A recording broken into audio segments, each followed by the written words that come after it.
자, 선생님들께서 먼저 좀 13페이지를 좀 보실까요? 거기 보면 변수를 먼저 다뤄놨습니다. 변수.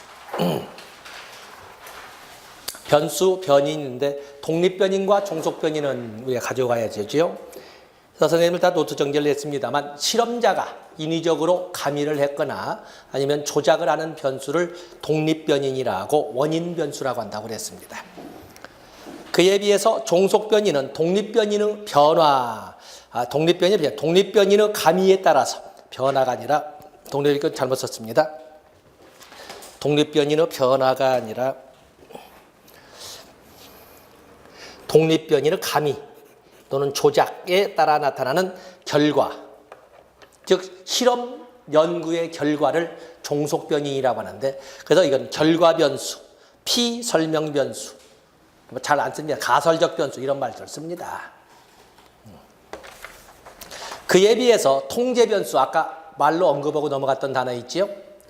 결국에 실험 연구의 목적이라고 하는 것이 독립변인의 존재성을 확인하는 것이기 때문에 독립변인 외에 다른 변인은 최소한 다, 독립변인 외에는 다 제거되어야 독립변인의 존재성을 정확하게 알 수 있기 때문에 최대한 배제하려고 합니다. 이런 것처럼 독립변인 외에 배제 대상이 되는 변수를 총칭해서 통제변인이라고 합니다.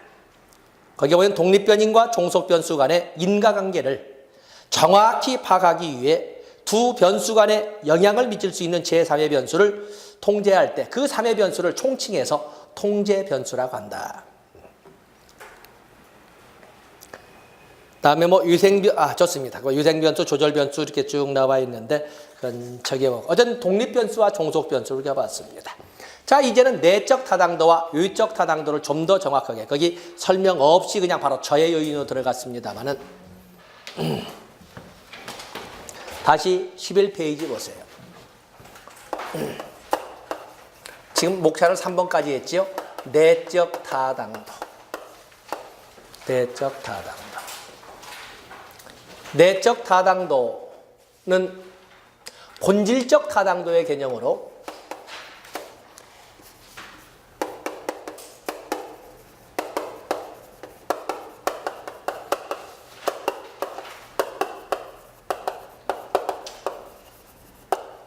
본래 실험 연구가 본래 알아보고자 하는 것을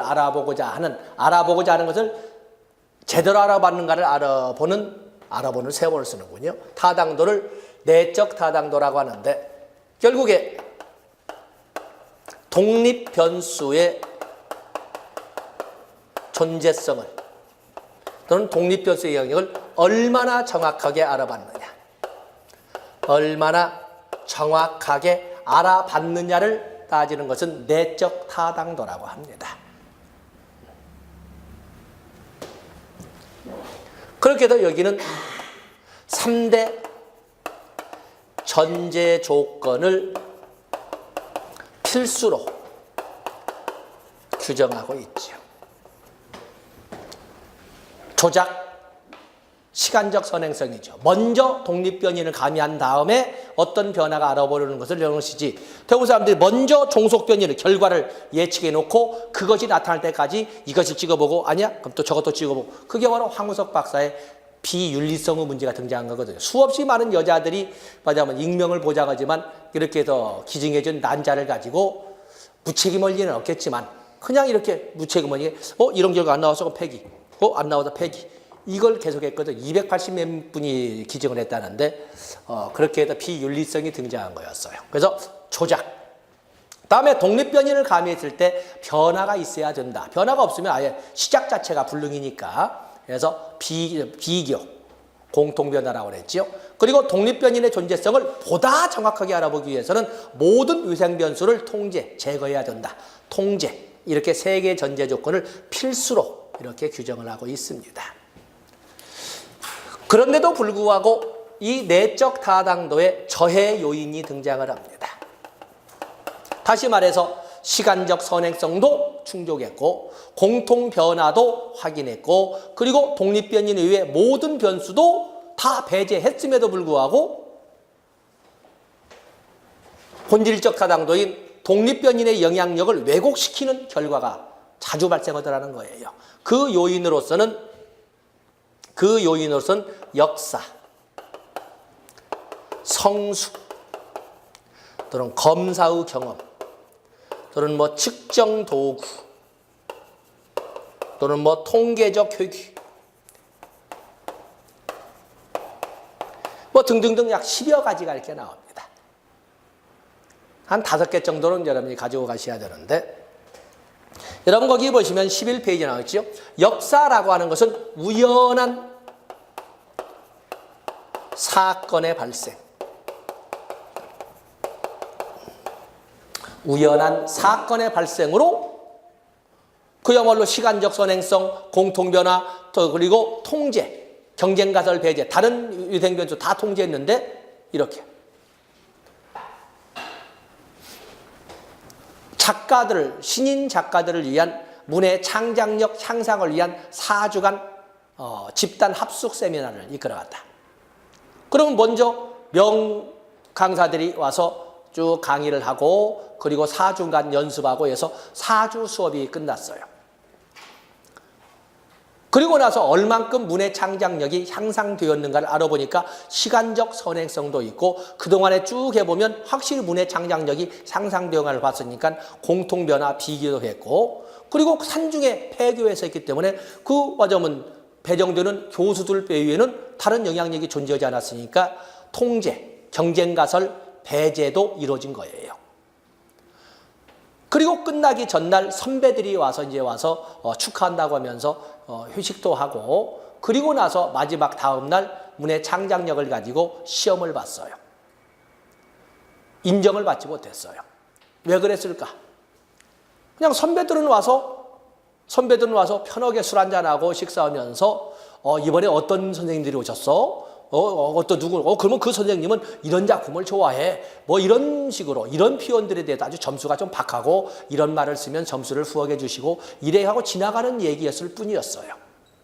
그런데 그것이 민감하게 작용을 해서 모든 학생들이 마침 그 선생님이 출제를 했는데 모든 학생들이 그 용어도 쓰고 그 규절도 쓰고 그런 문맥을 쓰면서 아주 훌륭한 문의 창작력의 아주 월등한 향상을 증명했다라고 칭찬을 받았어요. 이런 것처럼 전혀 예상치 못했던 선배들의 방문, 선배들의 농담이 본래적으로 할 때는 그 강의라고 하는 독립변수의 영향력을 왜곡시켜 버렸어요. 그래서 우연한 사건의 발생을 내적 타당도의 저해인으로 쓰고 그다음에 성숙, 이건 시간의 흐름, 시간의 흐름을 말합니다. 흐름으로 인해서도 역시 내적 타당도를 왜곡시키기도 합니다. 거기에 보면 그 성숙 나와 있죠. 성숙. 줄넘기와 키 크기의 비교 더 적어놓지 않습니까? 줄넘기와 키 크기의 비교.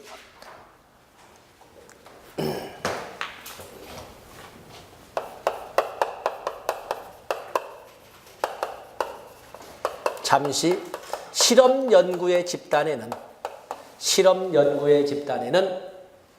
실험 집단과 통제 집단이 존재를 합니다.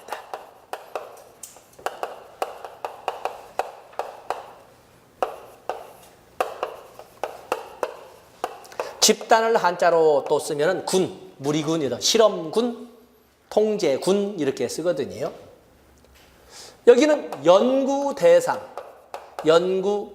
대상 집단으로 독립 변인을 가미하는 집단을 말합니다. 독립 변인을 가미하는 집단. 통제 변인은 비교 집단으로 본래 상태를 유지하는 집단을 통제 집단 또는 통정 집단, 통정군이라고도 하는 겁니다. 그러니까 어떠한 집단이 하나가 있으면, 집단 A라고 하는 집단이 있으면 이것을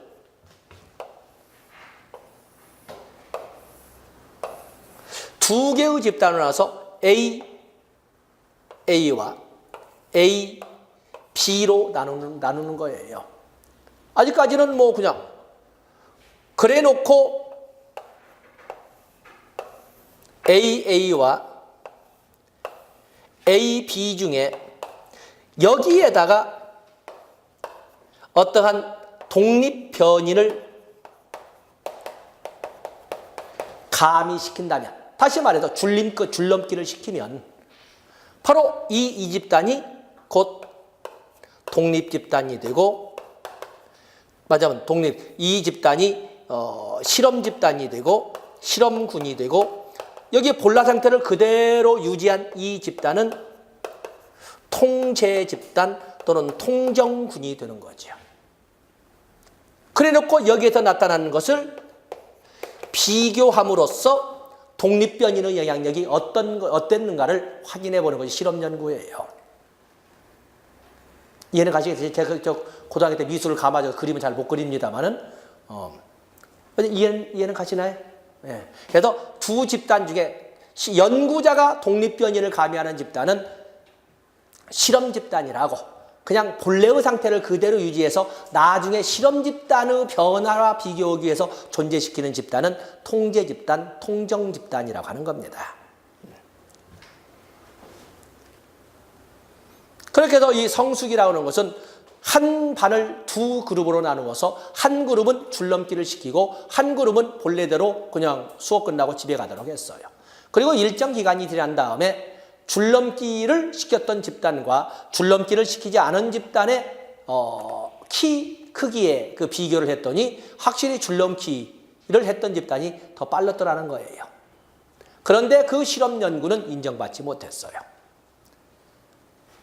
우연할지는 모르지만 그 줄넘기를 시킨 집단들이 설사 줄넘기를 시키지 않아도 성장기였기 때문에 키가 클 수도 있다는 것이었어요.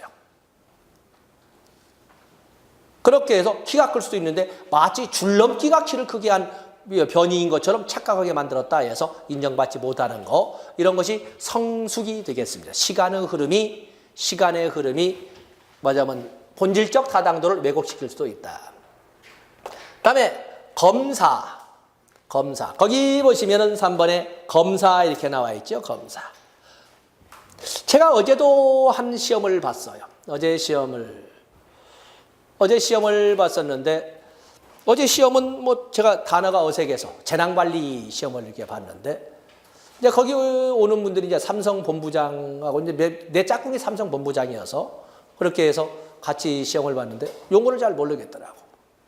근데 저는 이제 많은 시험을 이렇게 보러 다닙니다. 시간이 맞으면 시험을 보러 다니는데, 강사의 입장에서 시험을 보러 다니면 좀 생기가 있습니다. 왜냐하면 그 살떨리는 기분이 남아서, 그래도 1년에 한 서너 번 뭐 건축기사도 보고 그 내용 있는 것이 아니라 이렇게 현장에 가서 보면 특히 어제는 이제 전부 나이가 5, 60대들이죠. 뭐냐면 그 기업 재난을 가다 대응하는 사람들의 입장이니까. 그런데 이제 젊은 사람들의 시험장에 가면 딱 시험장에 가면 다 인사합니다. 감독관인 줄 알고 다 인사하죠. 그렇지만 이렇게 앉아 있을 때 젊은 애들 연필 싹싹싹 하면서 이렇게 보면 얼굴에 바싹 시험날 바싹 건조한 그 얼굴 뭐가 이렇게 하고 씩씩 이것도 좀 무리하던데 걔네들은 그거 못 하니까 그런 기분을 이렇게 하고 한 100분간 앉았다 오면은 한 두세 달 제가 써먹습니다. 맞아, 그 기분으로 살아있는 거죠. 왜냐하면 저는 사실 강의를 책이 없는 것이 더 편합니다. 책이 없으면 내 머릿속에 있는 목차로 그냥 진행을 하니까 훨씬 더 진도도 빠르고, 어찌 보면 그 중에 좀 시험에 자주 나오는 것이 내 기억이 남았을 거니까 순식간에 진행을 합니다만, 또 이제 조직은 또 교재를 요구를 하니까 교재를 합니다. 검사의 잦은 경험은 문제는 몰라도 답은 보입니다. 맞아면 모의고사를 자주 보다 보면, 문제풀이를 자주 하다 보면 문제가 정확하게 어떤 의도인지는 모르지만 왠지 컴퓨터용 사인펜이 답에 가깝게 가는, 그렇게 해서 꼭 무엇 때문에 이 변화가 나타났다고 해야 되는데, 잦은 모의고사나 잦은 시험에 참여, 그래서 저도 합격증이 많습니다. 그래서 이제 아까 직업 상사도 물어봐 그러지 않았습니까? 물론 강의도 하고 있습니다만은 저는 본래 강의를, 왜냐면 심리학이나 상담학은 제가 이제 같이 여기도 있고 교육학도 있으니까 합니다만은, 하다 보니까 이제 좀 다 강의를 하고 있습니다만은, 잦은 시험 경험의 반복이 실력이 들어서 합격했다기보다는 그냥 경험에 의해서 합격하는, 공부를 열심히 한 독립변인이 아니라 그냥 시험의 경험이 합격증을 가져다 주는 수도 있다는 거예요. 그런가 하면 측정도구, 난이도의 차이가 시험을 또는 본질적 내적 타당도를 왜곡시키기도 합니다. 보통 시험장에 가서 보면 모의고사 볼 때보다 보통 서너 개가 더 많습니다. 서너 개가. 왜냐하면 시험날에 가까우면 가까울수록 더 새카말 거거든요. 지금 선생님들 지금은 잘 모르시지만 12월 달 되면은 나만 멍청한 것 같아. 아무것도 생각이 안 납니다. 그건 젊은 다 똑같습니다. 저도 여러분과 똑같이 20대 때 얘기하려 보면 시험날이 가까우면 가까울수록 도대체 딱 뜨면 제가 이게 눈을 딱 뜨면 이거 목차가 착 나와야 되는데 아무것도 생각이 안 나는 거예요. 그러다가 자, 페이지 확인하세요 하고 페이지를 여는 순간 이렇게 쫙 이렇게 안개가 가시듯이 이렇게 되거든요. 두려워하지 마세요. 많은 분들이 자꾸 말씀드려도 시험 전에 아무것도 생각 안 나요. 뭐 나만 멍게 막 이렇게 막 스트레스 받고 쏘매고고 막 그러시는데 그러지 마세요. 더 새카매져요. 그래놓고 보면은 그때 보는 모의고사는 뭐가 생각나겠어요. 막 긴장한 데다가 막 더욱이나 스트레스 받아서 아무것도 생각 안 나요. 점수가 적게 나오는데 막상 시험장에 가서 오면 그 대범해지죠. 더욱이나 막판 와 있기 때문에. 그래서 난이도 차이 등을 통해서 내적 타당도가 왜곡되기도 한다는 거예요. 또 그런가 하면 통계적 효기라고 하는 것은 통계적 효기 몇 번에 적었나요? 통계적 효기는 비읍번에 적어놨군요.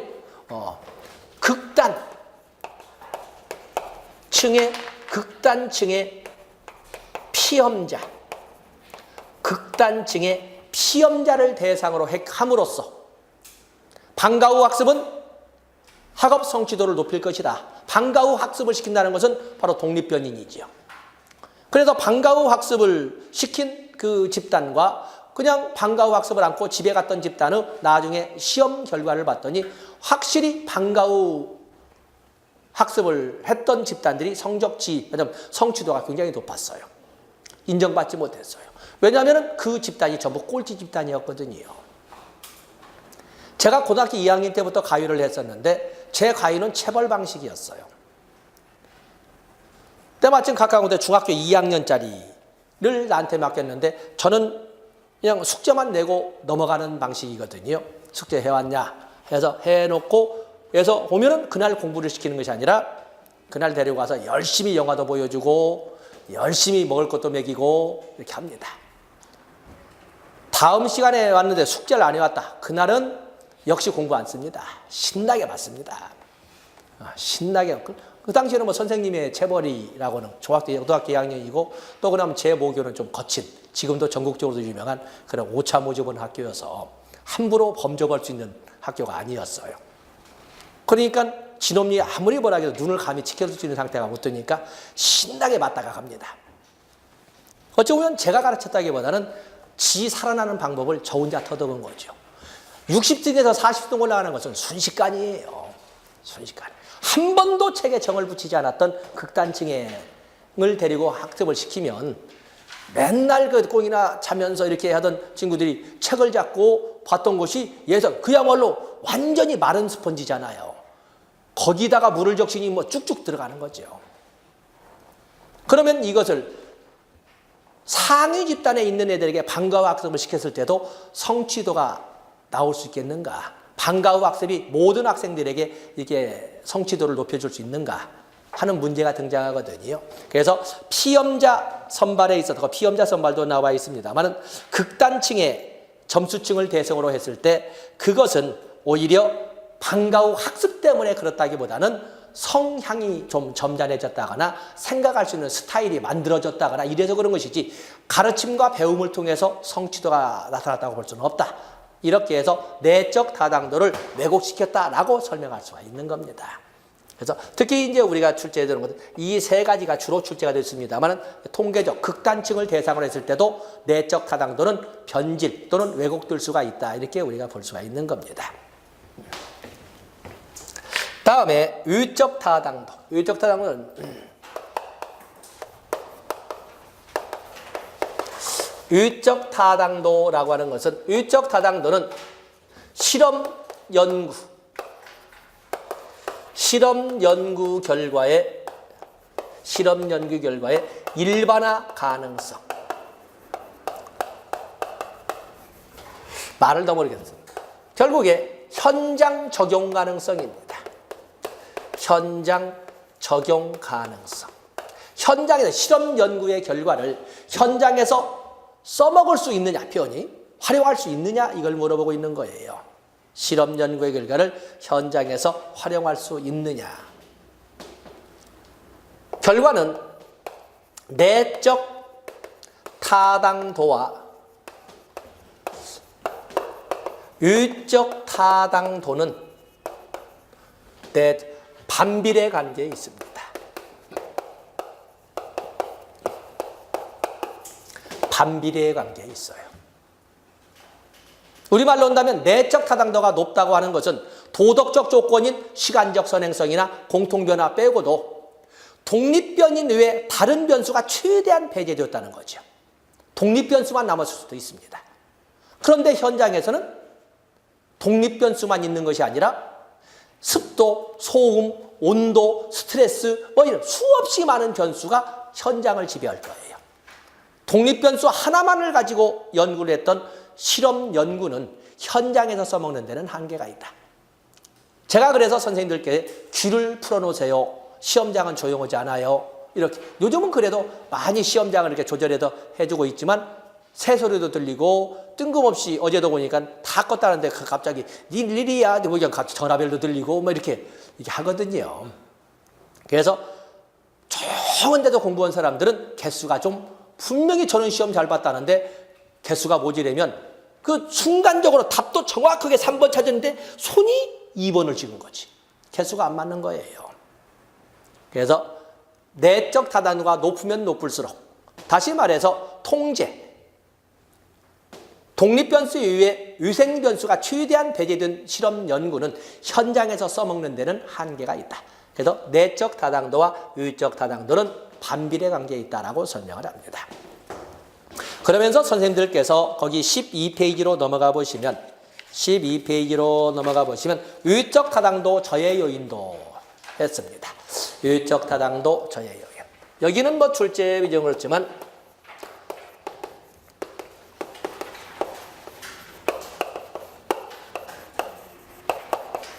유적 타당도 저해 요인.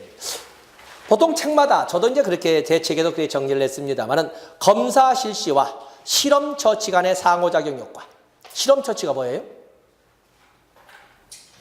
독립변인이라고 그랬죠. 처치란 말이 나오면 독립변인, 실험변인, 실험자극, 실험처치, 처치자극 이런 식으로 하는데 그게 바로 독립변인을 영향을 미치는 연구자가 임으로 가미한 이런 작용이 되겠어요. 이 검사 실시와 실험 처치, 독립 변인과의 상호작용 효과를 호손 효과라고도 합니다. 호손 효과. 선생님들 아마 행정론 배우실 적에 호손, 인간관계 연구, 호손 공장 실험 아마 들어보신 적이 있어요. 과학적 관리론, 인간관계론 이렇게 했을 적에 인간관계 호손 효과라고 합니다. 자, 선생님 알다시피 인간관계론 호손 공장 실험의 호손 공장에서 엘톤 메이어와 루이스 버거가 거기에서 조명기 실험도 하고 배전기 실험 여러 실험을 하는데 실제로는 과학적 관리론을 검증으로 가서 하는 연구죠. 그래서 연구를 했더니 확실히 테일러가 주장을 했던 과학적 관리론은 위대한 작품이었어요. 과학연구, 과학시적 실험에서 시간연구, 동작연구, 표준화, 성과급 제도를 딱 적용했더니 정말 생산성이 높아졌어요. 바로 이 생산성이 높아졌다. 그래서 과학적 관리론은 위대한 이론이다. 그런데 뜬금없이 전혀 시간연구, 동작연구, 표준화, 성과급을 적용하지 않은 집단에서도 성취도, 생산성이 높게 나타나는 경우가 자꾸 생기는 거예요. 그래서 이건 왜 그러냐? 보너스를 주는 것도 아닌데 어떻게 해서 생산성이 높아지지? 그랬더니 가만히 관찰을 했더니 그 집단이나 그 팀에서 지도급이나 영향력을 행사하는 선배나 조장이 분위기 딱 띄우니까 확 생산성이 확 올라가더라는 거예요. 아하, 과학적 관리론처럼 성과급을 주어도 생산성이 높아지지만 꼭 그래야만이 성과급이 맞아 생산성이 높아지는 건 아니더라. 분위기만 조성해도 사기라든지 아니면 조직의 팀워크라든지 이런 것만 조성해도 생산성은 높아질 수 있더라라는 결과가 나온 것이 호손 공장 연구 실험인 인간관계론이에요. 자, 이건 아십니다. 그런데 이렇게 나타난 호손 효과를 다른 공장에서 써먹을 수 있을까? 정말 이 두 사람이 발표한 인간관계론처럼 보너스 또는 표준화 이런 것이 없이도 분위기 조성만 가지고도 생산성이 높아질 수 있을까? 오늘날에는 웃기는 소리라고 합니다. 왜냐하면 그 당시 이 호손 공장에는 소문이 나 있었어요. 하버드 대학의 미국의 최고 대학이라고 하는 하버드 대학의 두 교수가 우리 회사를 대상으로 뭔가 연구를 한다네. 그러니까 회사 전체 분위기가 떴어요. 이런 계유에 우리 회사의 명예도 있지. 자, 우리 노사가 합심해서 우리 회사의 명예를 한번 높여봅시다. 이런 분위기가 떴던 거였어요. 과학적 관리론을 적용한 데는 당연히 생산성이 높아질 뿐만 아니라 과학적 관리론을 적용하지 않은데도 분위기가 우리인데 우리 웃싸하는 분위기가 떴던 거였어요.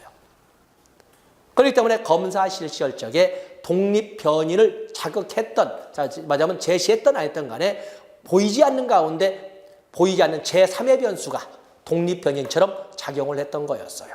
그렇기 때문에 이 호손 공장의 연구 실험은 다른 공장에서는 적용할 수가 없다. 일반화 가능성이 떨어진다. 이렇게 설명하고 있는 겁니다. 이게 바로 검사 실시와 독립 변인 간의 상호작용 효과가 되겠고, 그다음에 피험자 선발과 실험 처치 간의 상호작용도 아까 우리가 여기 내적 타당도 위배 요건처럼 통계적 규규처럼 되는 거죠. 통계적 규규처럼. 그래서 피험자의 유형에 따라 독립변인의 영향이 서로 다르게 나타날 수도 있습니다. 독립변인의 영향이 서로 전에 그 성지고등학교 음악하는 프로가 있어서 여기 그야말로 대안학교처럼 움직이는 성지고등학교에 거친 이런 그 청소년기를 보내는 그 학교에 대한 이런 것도 나와 있지 않습니까? 자, 거기에서 적용하는 방법을 일반 고등학교나 아니면 특목고에도 적용할 수 있을까? 또 자율학습, 제가 그저께 서경대에 다녀왔었는데 그때 대1고와 같이 자율학습을 하는 그런 분위기를 이쪽에도 적용할 수 있을까? 우리가 보면 이런 특목고나 이런 데는 자율학습과 같은 경우에는 학습의 효과가 더 높아진다. 선생님이 끌고 가는 수업보다 질문만 맞는 것이 훨씬 더 높다. 이렇게 하지만 여기 성지 쪽에서도 적용할 수 있겠는가? 또 성지 쪽에서 하는 것처럼 음악적 감성 교육을 통해서 인간화를 도모한다는 이 교육이 이쪽 경쟁구도의 학교에서도 적용이 될 수 있겠는가 하는 문제도 있거든요. 그래서 이런 것처럼 피험자 선발과 독립변인, 실험 처치 간의 상호작용 효과. 또 그러면 실험 상황에 대한 반발 효과. 실험 상황에 대한 반발 효과. 현실과 지나치게 격리된, 유리된 이런 상황을 만들어 놓고 실험하면 거기에서 어떤 결과가 나올까? 우리가 보면은 저기 정글의 법칙, 여기 보면 정글의 법칙이 상당히 리얼리즘으로 이렇게 표현이 된다고도 하지만 거기에는 상당히 연출된 것도 분명히 우리가 인정해야죠. 그 사람들은 이런 말하자면 그 관중이나 청중들의 눈과 귀를 보면서 살아가는 사람이기 때문에 설사 극단적이어도 그걸 감내할 수 있는, 감내하려고 하는 마음가짐을 지금 가지고 가는 거거든요. 자, 그래서 실험 상황에 대한 반발 효과라든지 이런 것도 분명히 존재하고, 또 중다처치한 간섭 효과. 중다처치한 간섭 효과. 한 피험자가 여러 가지 실험 처치를 받은 경우 이전의 처치에 의한 경험이 이후의 처치를 받을 때까지 계속 남아있으면서 일어나는 효과. 이런 것은 아까처럼 여기 검사, 내적 타당도에서는 검사라고 하고 외적 타당도에서는 이렇게 거듭된 그야말로 고병갑이라는 사람처럼 이렇게 유유자적으로 가서 보면 합격해서 올까? 아니라는 거죠. 그래서 이렇게 같은 표현에 대해서 중다처치에 의한 간섭 효과. 그래서 보통 우리가 내적 타당도에 대한 저해 요인은 짧은 단어로 구성이 되어 있지만 보통 이 5개 정도 보시고 외적 타당도 저해 요인은 한 문맥으로 이렇게 구성을 해서 출제를 합니다. 주로 이제 내적 타당도를 가지고 출제되어 왔습니다만은 외적 타당도 4개 한번 시험 전에 한 번 더 읽어보시고 가시면 도움이 되리라고 봅니다. 자, 이 시간 여기까지 하고 다음 시간에 다시 조사 연구 과정, 앞에서 우리가 한번 차례만 적어봤던 조사 연구 과정을 한 단계를 가지고 저희 살펴보도록 하겠습니다. 고맙습니다.